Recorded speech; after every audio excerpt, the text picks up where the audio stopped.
If you look around your gardens, you might find that there's actually a lot more that you could harvest that you might not know you could harvest.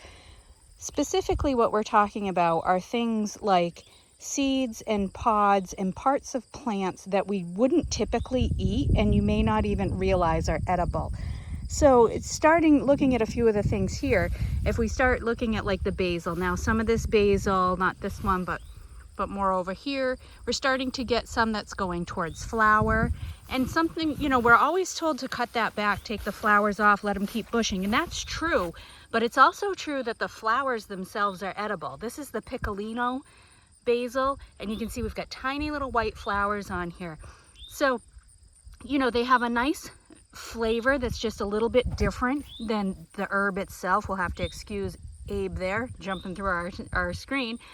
But they're also edible, and they also make a nice garnish. They're a nice way to dress up a plate, give it a little bit of flair. This here is cilantro that has started to bolt. You can see we've got some flowers on here. So cilantro, the seed, is actually what we buy as coriander, the spice coriander. So that's another one. You know, you can see here we've got some going to flower that will form tiny seeds. I can collect these and never buy coriander again. You are going to want to dry them out, but they're typically pretty dry by the time you harvest. And then, you know, a little bit of air drying or dehydrator will take care of the rest of it. So, you know, same with this dill. You can see this is getting pretty dry, but the dill seed, you know, we buy this all the time, but why buy it when you've got it right here in your garden? This is a cutting celery that's gone to seed. And again, you know, do you buy celery seed? Do you put it in your dishes, in your salads? This is an excellent way to get it. So the seeds and the flowers, again, here we've got some basil starting to go to flower. You know, those are kind of obvious ones, but there's some others, like if we move over here, this crazy looking thing, this is actually a radish plant that is going to seed. These are the flowers of the radish.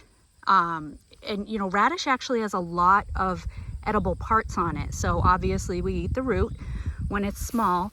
The flowers are edible and again make a very pretty little garnish or nice to throw into salads. Now when these are going to go to seed and they're going to form a pod, and that whole pod is edible. It kind of looks like a small pea pod, and you know, they have a nice crunch, a nice mild radish. So if you're one who doesn't really love radish because it's a little too hot or spicy for you, you might actually want to let it go, let it bolt, let it go to seed, and try that. Try the pods. They're milder, they've got a nice crunch and a little bit of nuttiness. They're really kind of enjoyable. So those are a few of the things. You know, look through the list in the article. We've got many more, and there are absolutely more that we could even add to it. In fact, if you have a favorite thing that a lot of people wouldn't eat then, or know to eat, please add that in the comments. We'd love to hear about it.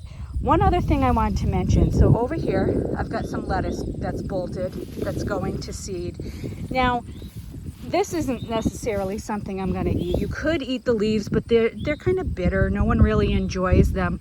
But you can see the seed that we're going to get off of these plants. And something that's great to do with that, one, you could keep it and you could replant it. But another thing to think about is microgreens. And that's true also for like the radish, the herbs, you know, all of them. The thing about microgreens is, as good as they are and as nutritious as they are, they're really kind of expensive to grow because they're so seed intensive.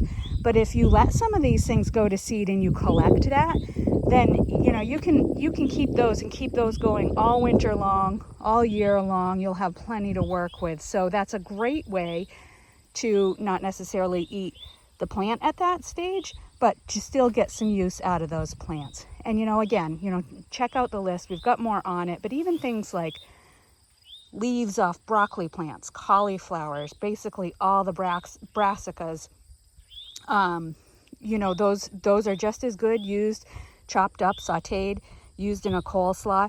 Things people don't think about, but we've really got a lot sitting in the garden that we let go to waste. So I hope this encourages you to try some out. And again, if you've got one to offer, or if you try one and you like it, come back, let us know about it. And that's it. So I hope you have a great day gardening.